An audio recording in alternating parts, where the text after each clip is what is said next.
Radio Publique Africaine.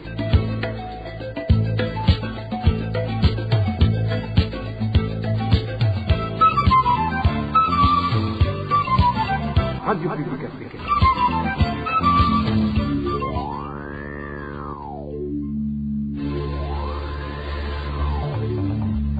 C'est le moment de suivre le journal parlé en français.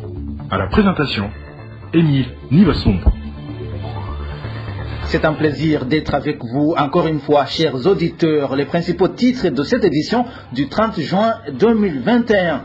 Suspension de l'exploitation des terres rares de Gakara. De nouvelles réglementations doivent être convenues avec la société Rainbow International Resources, indique le gouvernement burundais. Le CAVIB ne comprend pas pourquoi la CNIDH a réussi à décrocher le statut A.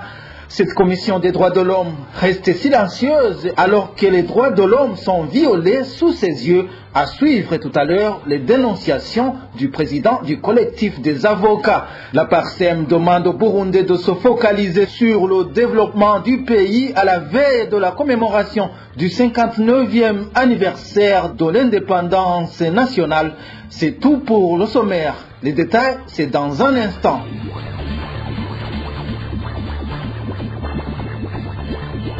Bienvenue, chers auditeurs de la RPA. Parlons sécurité pour démarrer ce journal. Une personne a été tuée par des voleurs en commune Nyarusange. Nous sommes dans la province Gitega. Les habitants de la province indiquent que ces voleurs voulaient voler le véhicule de la victime.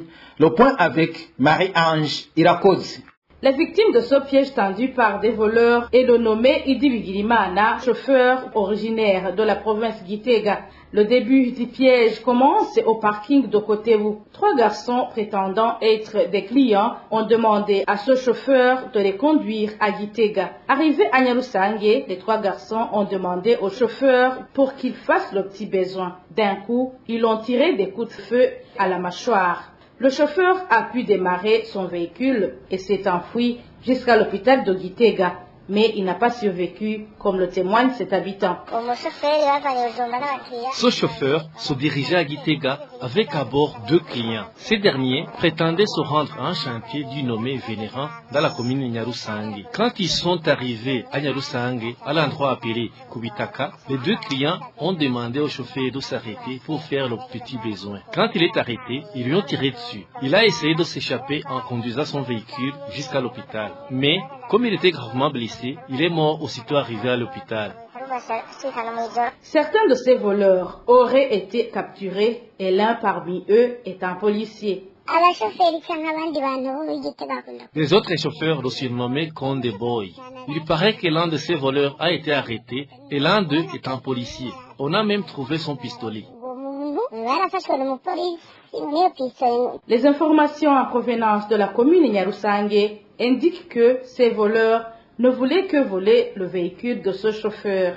Contacté par la rédaction de la RPA, Innocent Daïsenga, administrateur de la commune Nyarusange, nous a raccroché au nez. L'Observatoire national pour la lutte contre la criminalité transnationale, ONLCT, où est ton frère, condamne l'assassinat hier d'une femme de Kanyosha. Maître Prime Mbarubukeye, président et représentant légal de cette association, explique que cette barbarie humaine ne fait que gonfler le nombre des enfants orphelins, ces enfants qui sont victimes potentielles de la traite des enfants car dépouillés de leurs parents. Écoutez plutôt Maître Prime Mbarubukeye.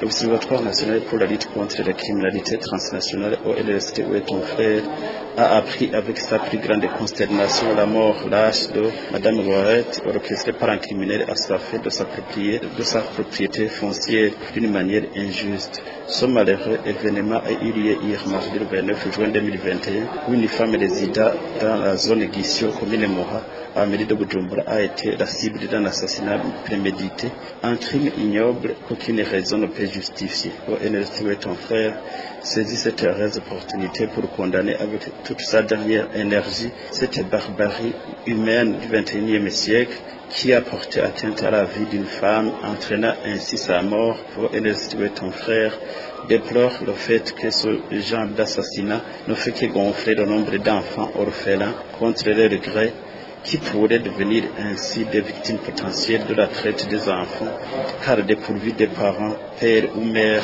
ou les deux à la fois. Signalons en passant que les conflits fonciers constituent au Burundi à proprement parler un des facteurs favorisant la traite des personnes au Burundi et que les femmes constituent une des catégories de la population qui sont victimes de ce genre de conflits, engendrant ainsi la traite des femmes ou leur migration clandestine à destination surtout des pays du Golfe arabe. L'ONLCT, où est ton frère, demande à la justice de programmer rapidement un procès de flagrance afin que le présumé coupable soit puni exemplairement et conformément à la loi.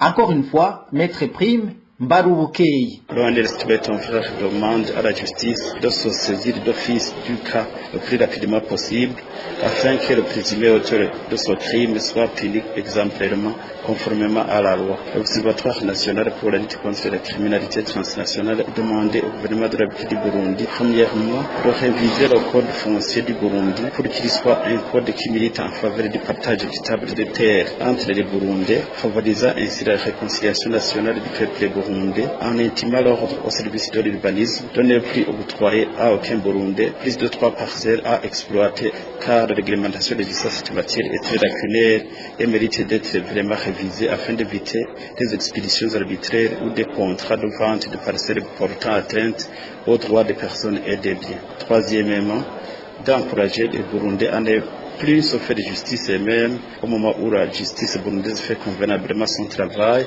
et en cas d'élection de leur domicile, à ne plus toujours miser sur les centres urbains seulement. C'est une ignominie de voir le Conseil de l'ONU des droits de l'homme réaccrédité au statut à la Commission nationale indépendante des droits de l'homme au Burundi, CNIDH.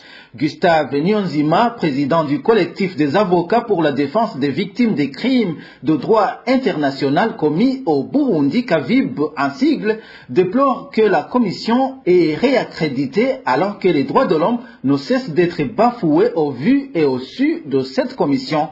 Pour Gustave Nyonzima, cette décision a des motivations politiques. Si l'on s'en tient à la réaccréditation de la CNDH Burundi au statut à part le Conseil des droits de l'homme des Nations Unies, alors que la même CNDH continue à minimiser, voire passer sous silence les crimes odieux perpétrés par le régime en place au Burundi, on en perçoit la c'est de la pire ignominie. On en tire la conclusion que ça a des connotations purement politiques. Ici, je vais dire que des défenseurs des droits humains demeurent croupis en prison pour des dossiers à caractère politique et non judiciaire. Voir le cas de Germain Rukuki qui a été libéré par la Cour d'appel de Nahangwa alors qu'il demeure croupi. C'est de l'inédit, ça dépasse l'entendement humain. Et également, des procès sélectifs continuent de se faire à l'égal des opposants politiques, même des opposants présumés, des cas de disparition forcée, d'assassinat ciblé, de torture atroce, de viol comme arme de guerre, d'incarcération arbitraire sont toujours monnaie courante à l'égard des mêmes opposants. Par exemple, lors de l'isolement carcéral en cellule exiguë de l'honorable Banchi Giannino pour avoir dénoncé la maltraitance subie à l'endroit des prisonniers, la CNDH a pris la position pour soutenir la décision prise par la prison centrale de Bujumbura et également lors de sa présence au Parlement, le président de la CNDH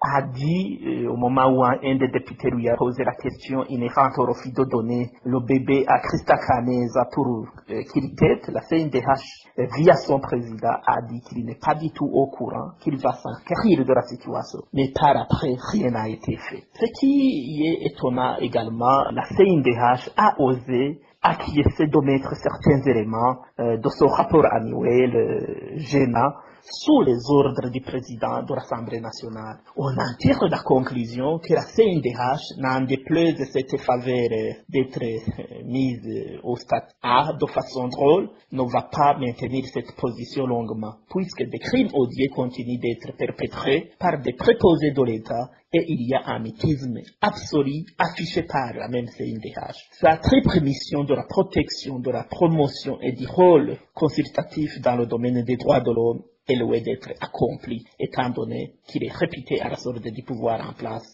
et qu'il passe sous silence certains crimes odieux qui sont perpètrent au jour. Puisque nous parlons de la CNIDH, cette commission nationale indépendante des droits de l'homme se réjouit du jugement rendu par la cour d'appel de la commune Nahangwa dans l'affaire Germain Rukuki. Via son compte Twitter, la CNIDH demande au ministère public l'exécution immédiate de cette décision judiciaire. La cour d'appel de Nahangwa a rendu son jugement le 21 de ce mois de juin. Vendredi dernier, Rukuki a été signifié du jugement rendu, le condamnant à 1 an d'emprisonnement. Le même jour, il devrait être libéré, mais sur intervention des responsables des services et des affaires pénitentiaires, les procédures de sa libération ont été interrompues. Germain Rukuki est donc toujours en détention. Dans un instant, nous nous rendons à Mutambu. Des grognes se signalent chez les habitants de la commune Mutambu en province Bujumbura. Pour motif, la société Rainbow Mining Burundi n'indemnise pas les propriétaires des terres explorées.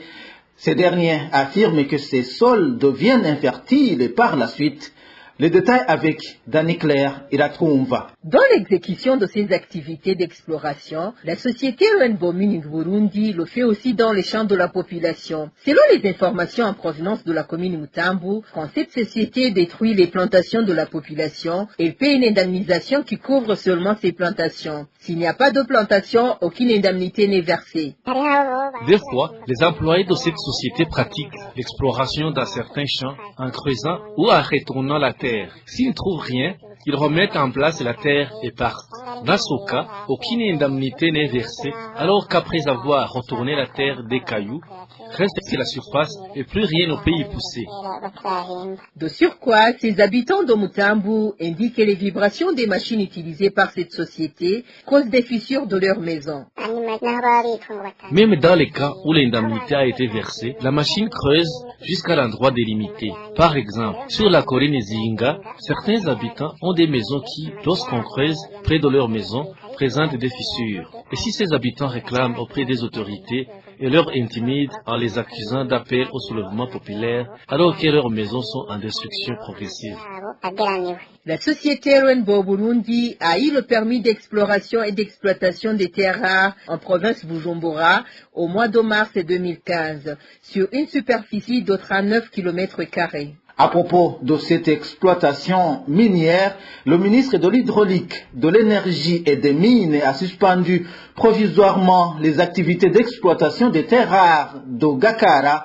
Selon une correspondance datée du 24 juin 2021, le ministre ayant les mines dans ses attributions signale que cette suspension pourra prendre fin avec l'adoption des clauses issues des négociations entre le gouvernement du Burundi et la société Rainbow International Resources.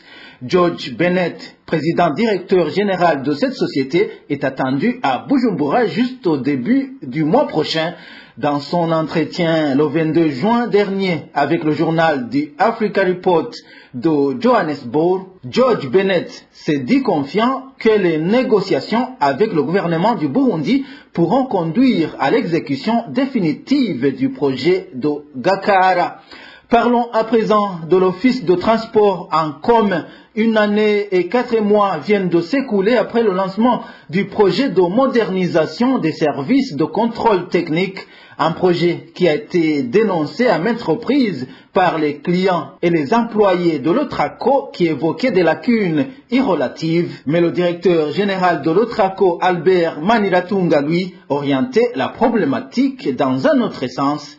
Plus de détails avec Éloge Divin Remesh. Le projet de modernisation de la carte de contrôle technique initié par l'Otraco en collaboration avec la société Global Smart Technologies qui avait gagné le marché a été lancé en date du 11 février 2020 par le deuxième vice-président Joseph Butore. Ce lancement est intervenu 5 ans après la signature du contrat liant l'Otraco à Global Smart Technologies. Au départ, il était prévu que la modernisation des services de contrôle technique va se faire en mairie de Bujumbura avant de s'étendre dans d'autres localités du pays où l'Otraco possède des agences. Ici, on citerait les provinces Ngozi, Gitega et Bururi. Selon les prévisions, la nouvelle carte accessible à plus de 90 000 francs burundais allait être livrée après 6 mois du lancement du projet pour faciliter les clients. Une promesse qui n'a jamais été tenue. Même dans la ville de Bujumbura, l'octroi de la carte biométrique ne se faisait plus dans de brefs délais comme annoncé. La situation est restée ainsi jusqu'au 21 juin dernier, quand le directeur général de l'Otraco, Albert Manelatunga, a annoncé sur son compte Twitter que la carte de contrôle technique allait être donnée en une journée en mairie de Bujumbura, avec également une décentralisation vers d'autres provinces qui allaient suivre, à commencer par la province Gitega. Durant toute cette période à laquelle les services de contrôle technique de l'Otraco semblaient ne pas fonctionner, certains employés ne cessaient de dénoncer la mauvaise gouvernance de leur directeur général. Et pour y répondre, ce dernier préférait menacer ses employés et muter certains d'entre eux afin de les museler. Des menaces que le directeur général Albert Manelatunga a fini par accentuer au moment où ses employés ont porté la situation de leur entreprise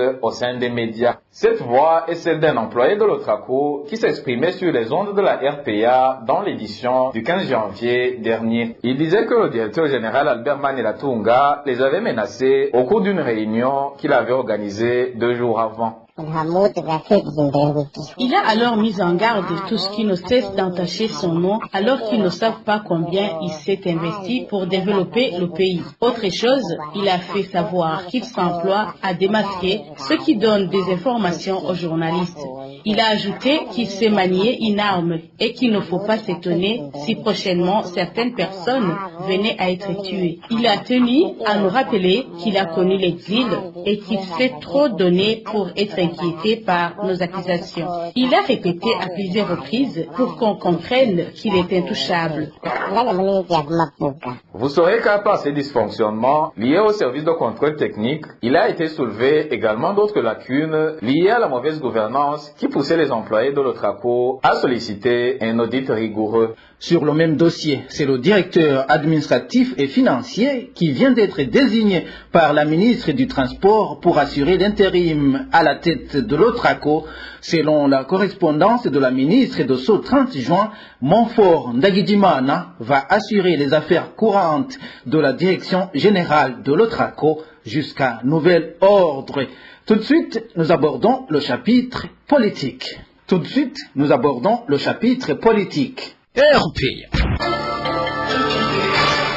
L'intolérance politique est toujours signalée dans la commune Muhuta de la province Rumonge. Dans moins d'un mois, 3 permanences du parti CNL ont été détruites. Le point avec Onésime Dushimagid.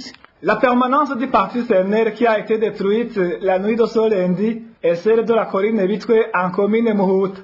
Les Imbonerakure sont pointés du doigt dans la destruction des permanences du parti CNL. Nous avons eu connaissance de la destruction de notre permanence à notre réveil le matin. C'est vraiment honteux. Il n'y a que des Imbonerakure qui détruisent nos permanences. Les membres du parti CNL indiquent qu'ils ont saisi les autorités, mais en vain. Ils le font au vu et au su des autorités, mais ils ne sont jamais inquiétés. Il n'y a même pas d'enquête et personne n'est jamais poursuivi. Les autres permanences qui ont été détruites en commune Muhuta sont celles de Corine Buringa et Gakuyo. La rédaction de la RPA n'a pas pu joindre Domitille Nzunimana, administrateur de la commune Muhuta, pour qu'elle donne de plus amples éclaircissements. Demain, c'est le 1er juillet. Clôturons ce journal en parlant de cette date historique de l'indépendance du Burundi. Les Burundais devraient dépasser les différends qui les opposent depuis cette indépendance pour s'occuper du développement de leur pays.